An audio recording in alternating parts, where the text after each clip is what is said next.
Amados hermanos, el Señor les bendiga y les guarde.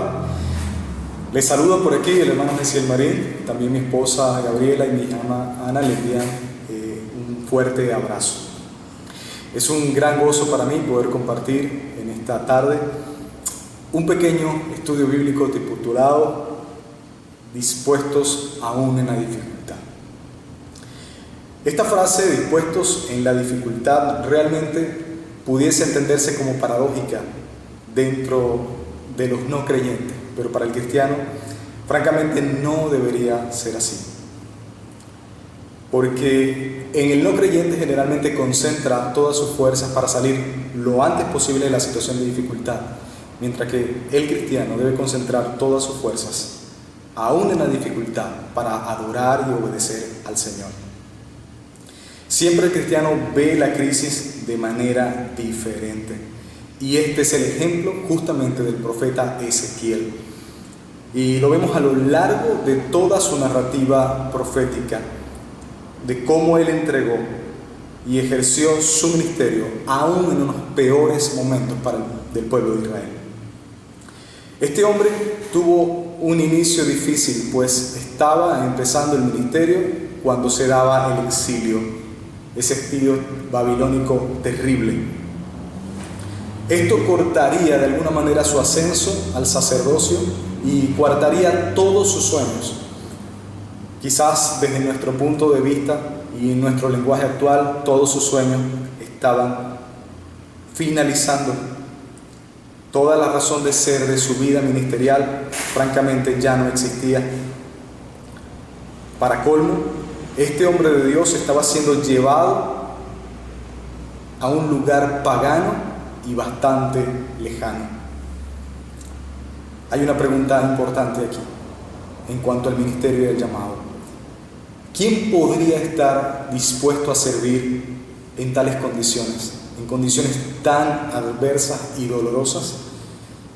Esta pregunta quizás es lógica, pero no debemos olvidar que quien nos llama es el Señor.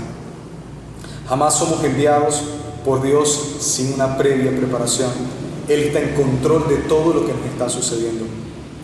Leemos en la Biblia que en la vida de este profeta, Dios realizó varias actividades preparatorias que le ayudaron a responder afirmativamente al llamado que Dios le estaba haciendo.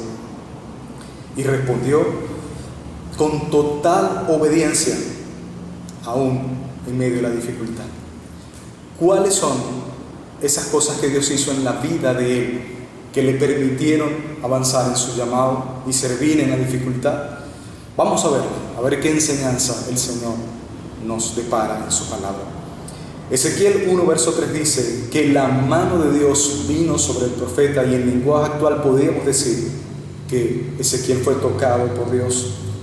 En Ezequiel 1, verso 4 hasta el versículo 28 narra cómo Dios muestra su gloria a su siervo y les da evidencia de todo su poder y de su autoridad como Dios.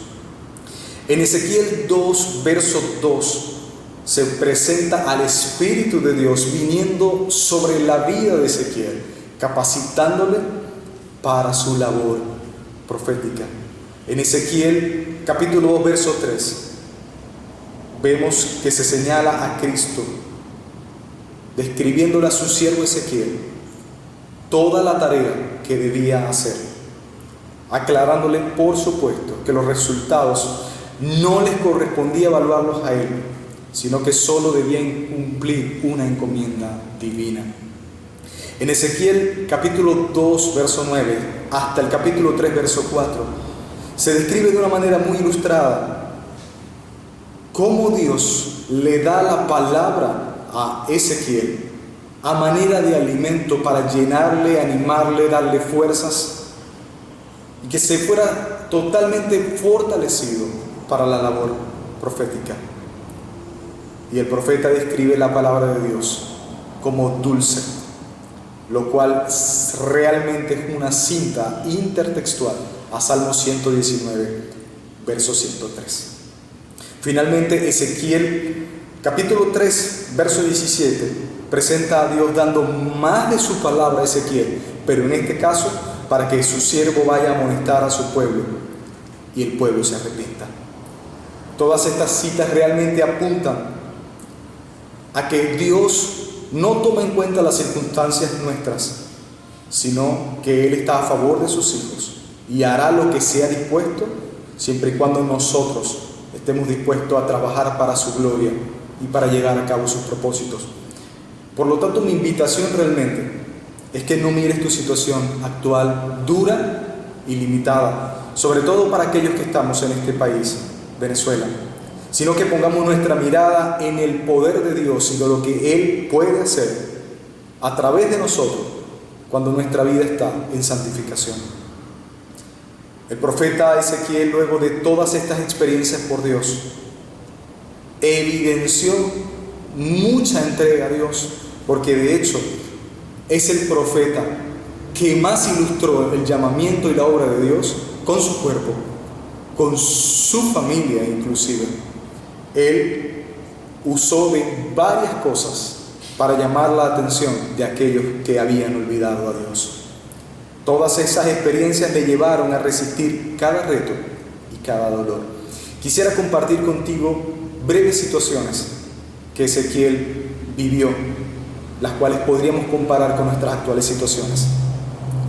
En una ocasión, Ezequiel, en el capítulo 4, debió dedicarse a crear una especie de maqueta de Jerusalén para llamar la atención. Y esto lo debió hacer a vista de todo el pueblo y tuvo que resistir grandes y fuertes críticas y burlas. Más adelante debió estar recostado más de un año sobre su lado izquierdo. Hermanos, cuánto dolor le causaría esto al profeta. En una ocasión tuvo que raparse la cabeza, lo cual era señal de dolor y de afrenta. Eso sucedió en el capítulo 5. Luego inclusive Dios comparte con él lo que el remanente de Judá estaba haciendo en el templo, lo cual realmente trajo tristeza al corazón de Ezequiel. Finalmente, en el capítulo 24 vemos cómo su esposa muere. Todo esto lo hacía y sucedía con él de manera proporcional al estado de su llamamiento y de su ministerio. Entonces deberíamos preguntarnos nosotros hoy, en nuestra situación, ¿qué estamos dispuestos a hacer con tal de llevar el mensaje de Dios y de traer salvación al perdido? ¿Qué estamos dispuestos a hacer realmente para que Cristo sea conocido? ¿Realmente nos sacrificaríamos hasta esos puntos por llevar el mensaje de salvación? ¿Estamos esperando quizás mejores tiempos para servir al Señor? Realmente, amado consiervo, yo te invito a que no temas al servicio de Dios. Cuando Dios llama, Dios fortalece y te dará todo lo necesario y podrás resistir aún las cosas que hoy temes. Disponte a dar mucho más de lo que tú consideras. Tú puedes pensar que vas a dar demasiado, pero espera, ora y dale a Dios mucho más allá de lo que tú puedes pensar. Porque jamás estaremos dando demasiado a Dios, porque en realidad no tenemos cómo pagar lo que Él hizo por nosotros. Yo te ruego, amado hermano, amada hermana, que no te detengas, que hables de Jesús con cada inconverso que te consigas en el camino. Si no lo puedes hacer, edifica a tus hermanos de la iglesia que te rodean. Te invito a que levantes al caído. Te invito a que fortalezcas cada persona débil que puedas conseguirte. Te pido por favor que nunca pares de hacer la obra del Señor. Transfórmate en eso que Dios llamó a través de Ezequiel un atalaya. Nunca te conformes, no duermas. Estos son momentos de estar apercibido, agradando al Señor y predicando su palabra. Finalmente, te puedo decir y podemos afirmar por la palabra que realmente es posible estar dispuesto a servir a Dios en los momentos de dificultad. En resumen, ¿por qué podemos hacerlo? Podemos servir al Señor en medio de la dificultad, buscando su presencia, siendo llenos del Espíritu Santo, llenándonos de su palabra, escudriñando la Escritura, no solo para nuestra edificación, sino para hablarle a aquel que necesita de esa palabra. Amado hermano, yo quisiera invitarte que podamos confrontarnos con el sacrificio que tuvieron que hacer los grandes profetas de Dios y realmente podamos salir de nuestro confort y decirle al Señor que queremos ser usados. Quiero pedirte que por unos breves minutos podamos elevar una oración a Dios. Padre del cielo, nos presentamos delante de ti para alabarte y para bendecirte, para pedirte, Señor eterno, que nos ayudes a entregarnos completos a ti.